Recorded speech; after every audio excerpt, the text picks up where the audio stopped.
In an underground train station, high school freshman Kurono was casually reading an adult magazine when an elderly woman approached him, asking if she could get to Hinode Station from there. To avoid the hassle of explaining, he answered affirmatively, even though he knew she couldn't. The woman leaves to immediately return, saying that she doesn't think she can actually get from there. This time, an annoyed Kurono tells her to not rely on others and figure it out by herself. The lady apologizes and walks away once again. While negatively surveying the people in the station around him, he notices childhood friend Masaru Katou. He observed that Katou hadn't changed much and wondered if he even remembered him. Kurono dismissed him, thinking he was probably just another shitbag now. His thoughts were interrupted by the sight of a drunken man falling onto the tracks. Excited by the idea of seeing the man splattered by the incoming train, especially with no station attendants in sight and no one willing to help, Kurono looked at Katou with disdain, assuming he was too scared to act. To everyone's surprise, Katou leapt into action to rescue the unconscious man. The bystanders urged him to get out of the way, but Katou, unable to carry the man alone, desperately called for help and then recognized Kurono, calling his name. Reluctantly, Kurono climbed down to help, wondering if it was the happiness of being recognized that made him act so recklessly. As the train's arrival was announced, they managed to lift the man off the tracks but couldn't get back up themselves. After a failed attempt to climb, Katou suggested they run beyond the stopping point of the front car. Their hopes were dashed when one of the watchers informed them that the train was a non-stop express. Shocked, Katou then suggested they try to duck under the train, but they were unable to do so before the express train struck them. The impact decapitated both of them. The terrified crowd watched as Kurono's head, flying through the air, cursed Katou for dragging him into this mess. However, Kurono and Katou suddenly appeared in an apartment room, unharmed and standing as they had before the collision. A group of people and a dog sat around a black sphere in the center of the room. A man comes up to them, asking if they were about to die as well. Katou and Kurono remain dazed, barely processing the situation as the man repeats his question. An elderly man thinks that they are in heaven, as he was just in his hospital room battling cancer. Kurono doubts this, as he still has all of his bodily functions. Katou soon realizes that the Tokyo Tower is visible from a huge window. Kurono arrives at the conclusion that they are in a normal room but still wonders why the people haven't left. When Katou attempts to open the window, laughter erupts from the group, leaving him confused. Kurono, curious about their reaction, tries to open the window himself, only to discover that he can't physically interact with it or any of the exits. The group informs them that they are cut off from the outside world, with phones lacking signal and neighbors unable to hear them no matter how much noise they make. After a tense silence, the man who initially addressed them decides to break the ice, introducing himself as Yamada Masashi, a first-grade teacher who died in a scooter accident. Kurono follows with the introduction and blames Katou for his death. Katou apologizes and describes his cause of death as hit by a train. Next, an older man introduces himself as Goro Suzuki. Blonde teenager refuses to share his story but requests cigarettes. Joichiro Nishi, an 8th grader, casually states that he fell to his death. One of the two men in the corner speaks up, both identifying as Yakuza. And suddenly, a naked, unconscious girl materializes in front of Kurono, who gets immediately aroused. The wet, naked girl collapses onto Kurono, who's overwhelmed by his arousal and impulsively kisses her. Several in the room scold him for that action. One of the rough-looking Yakuza grabs her by the arm and drags her into a back room to rape her and warns others not to interfere. His menacing demeanor paralyzes everyone with fear, rendering them unwilling to intervene. Then he notices Katou, trembling but determined. Ignoring the warnings and his own fear, Katou charges after them to help. Shouts and threats erupt from the back room as the Yakuza's enraged, cursing Katou. Before the conflict can escalate further, the black sphere in the main room suddenly activates, playing a loud theme. The sudden music from the black sphere interrupts the escalating tension, drawing everyone's attention. They all wonder what the message means, guessing at some different types of TV shows, while Nishi warns ominously that if taken seriously, the message can actually be really scary. Displayed on the ball is a small humanoid creature called the Onion Alien with another text stating that they must go and defeat him while the people wonder what's going on and comment on its physical appearance. As Kurono inspects the sphere, compartments suddenly open on either side, releasing various pieces of equipment that push him against the wall. While examining the guns that emerge, Yamada spots something unusual inside the sphere, a bald, elderly man hooked up to a life support system. The group debates whether the figure is alive or some kind of machine. Meanwhile, Kurono retrieves a case labeled with his name, realizing there are similar cases for Katou and the others. Opening his case, he finds a strange black suit resembling a cosplay outfit. Noticing Nishi already wearing one beneath his clothes, Kurono begins to piece together that these suits might have a purpose. The atmosphere shifts abruptly as Hatanaka begins to vanish, starting from his head. In seconds, he reappears in a suburban neighborhood, visibly shaken by the experience. Back in the room, the black sphere activates a timer counting down from 1 hour and urging them to leave immediately. One by one, the group is transported to a new location. When everyone has gathered, they assume they are free to leave and begin to find the nearest station.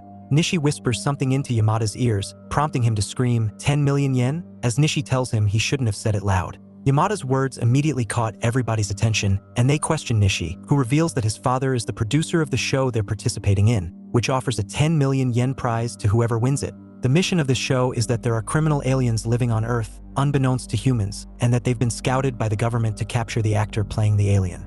To support his claims, Nishi shows them the Gantz controller, which shows the location of the alien as being nearby. Realizing they have a 1-hour time limit, the group rushes down a set of stairs in search of the alien. Kato is unsure of what to do. Then Suzuki, who has no interest in the money, decides to find his own way home. Suzuki begins wandering the streets, searching for a taxi, but notices that everyone seems to ignore him entirely. Frustrated, he decides to walk to the station instead. Along the way, he steps on a piece of glass, but instead of reacting in anger, he becomes overjoyed, believing he has miraculously recovered from cancer and returned to life. However, his celebration is cut short when he starts hearing an unusual sound. As he continues walking, the truth becomes horrifyingly clear. He has unknowingly gotten farther away from the designated zone. A hidden explosive device implanted in his brain is triggered, exploding his head as soon as he stepped out of the line. Yamada began knocking on doors, determined to locate their target. A door opened, and standing before him was the kid who was sucking a green onion. Inamori and Hatanaka were disappointed, thinking it was over since Yamada had caught him. The four gathered around the alien, who was sweating profusely, steam rising from its ears, and kept repeating the same words, asking for onions. They also comment on the fact that he smells like fermented soybeans and that his mask is very well made. The group wondered why no staff or crew members were appearing and whether the game was really over. Inamori decided they needed to shoot it with the weapon. Hatanaka noticed Yamada had 2 guns and demanded one. When Inamori aimed at the alien, an X-ray showed the alien skeleton. He also pointed it at Hatanaka, revealing his skeleton too, which only made Hatanaka angry. Suddenly, the alien squirted slime all over Hatanaka, enraging him further. He slammed the alien into a wall and yelled at the supposed director to stop filming and come out. Feeling scared, the alien then vomited all over him and immediately dashed upstairs. They chased it and cornered it until it jumped off a ledge, landing flat on the street right in front of Kurono's group. Kato rushed over, telling the alien not to move because he might be hurt, but the alien quickly got up and ran away. The others, still set on winning the 10 million yen prize, continued to pursue it. Kato followed the group and told Kurono to take the girl home. Kurono happily agreed, though clearly distracted. Inamori caught up to the alien and fired his gun again. The alien dodged, and at first it seemed like the weapon didn't work. Moments later, the wall where the shot landed exploded into pieces. With nowhere to run, the alien tried to fight back but couldn't match their strength. The group aimed their weapons and fired, blowing off the alien's right arm after the gun's delayed reaction. Kato, now out of breath from chasing them, shouted for the group to stop what they were about to do. However, Hatanaka crouches down, aims his gun at the alien's head after asking Kato if he has a problem with it, and proceeds to shoot, erasing it from existence. And suddenly an adult onion alien approaches them from behind. He walks over to Hatanaka, staring him down, while Yamada and the others back away in fear. The alien continues to scream louder and louder, which pisses Hatanaka, who decided to headbutt the onion dad, only to crack his own skull against the alien's rock-hard head. Hatanaka tells everyone else not to shoot and tries to apologize to the alien. But Inamori, who was panicking, shot the alien from the side, yet the adult alien noticed it and quickly used Hatanaka as a shield to block the blast, which caused Hatanaka's body to explode from the waist down, separating his legs from his upper torso and head. After that, the alien soon mercilessly killed everyone around him one by one until only Kato remained. Shaking with fear, Kato finally picked up his gun and aimed it at the onion dad. The alien began speaking in gibberish, but Kato couldn't bring himself to pull the trigger. He lowered the gun. Even so, the alien charged at him, forcing Kato to tumble down a hill, narrowly escaping. From a distance, Kurono and the girl saw the alien and the dismembered bodies of the other players. The alien noticed them and charged toward them at full speed. Panicked, they tried to run as it was their only option to survive. Kurono realized he had never felt this scared in his entire life. In the chaos, he noticed the girl had gotten separated from him while the alien continued chasing him relentlessly. Suddenly, a car hit the alien, bringing it to a stop. They seem unable to see it. They assumed they had run over a cat. Kurono desperately tried to get their attention and asked for help, but one of the men said there was something invisible in front of him, which only confused Kurono more. Suddenly, the alien stood back up and smashed the hood of the car. Kurono, realizing the danger, started running again, and this time he thought to himself that this must truly be hell, and maybe he really did die. Kurono notices a staircase and decides to leap over it. The suit's power activates, enhancing his jump just before the onion alien swings its claws at him. He soon realizes that he is flying the entire flight of stairs and freaks out that he jumped too far. Screaming, he wonders how the suit made him jump so high. Though bracing for the worst, he recalls he's technically already dead and hopes the damage will be minimal.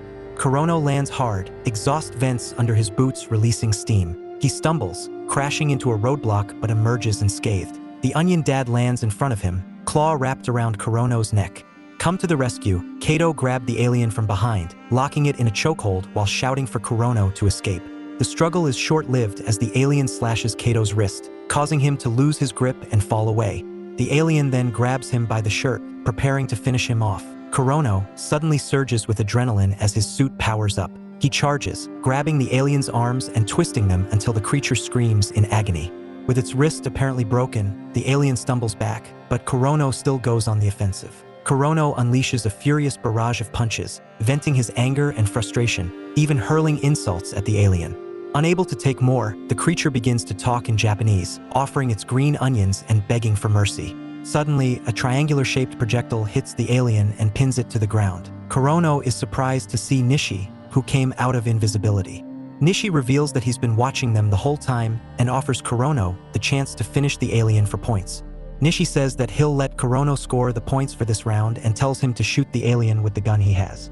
Kurono points the gun at the alien, but he couldn't finish him off just like Katou did before. Turning to see what's happening, he sees a beam shooting off into the sky and dematerializing the alien. The beam keeps at it until the entire creature is gone, disappearing into the sky. Nishi explains that his gun is for sending, while the gun that Kurono has is for killing. Kurono wonders what's going to happen next. Nishi told him that they'll return to the room, and after that, they're then free to go home. Remembering Katou, Kurono asks Nishi if they can bring Katou back to life.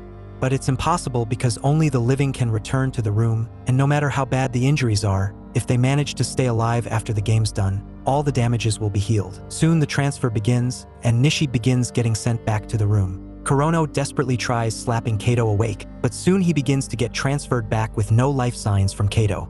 Nishi congratulates Kurono for his performance during the hunt, saying that it's been a long time since anyone other than him has come back alive. To Kurono's surprise, the girl he was separated from during the hunt materializes in the room. He sobs with relief, but the girl makes an annoyed face and won't look him in the eye. Outside, Katou's finger twitches, signaling his revival.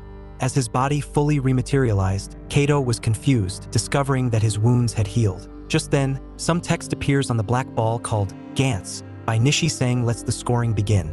The girl gets nicknamed Tits, is given no points, and is insulted by saying she has too much titty and that she wanders around without panties too much. Next is Katou, who is nicknamed Mr. Katou. He also doesn't gain any points and is insulted for almost dying on them. The next scoring goes to Nishi. He is given 3 points, adding to a total of 90, just 10 points away from freedom. The last one is Kurono. Gantz calls him by his surname and doesn't give him any points at all. It further insults him by telling him that he gets too many boners from staring at tits. Kurono blushes and can't form a sentence, while Nishi amusingly reads the insult out loud, prompting Kishimoto to give him a dirty look while getting away from him. Gantz's monitor goes blank since the scoring is done, and Nishi begins to walk away. Kurono asks where he's going, and Nishi tells him that the front door is opened. However, Kurono demands that he answer their questions, which Katou and Kishimoto agree with. Kurono asks Nishi who he really is and how he knows so much about all of these. Nishi reveals that he's just a normal middle schooler and that he's been coming to the room time after time, just like tonight.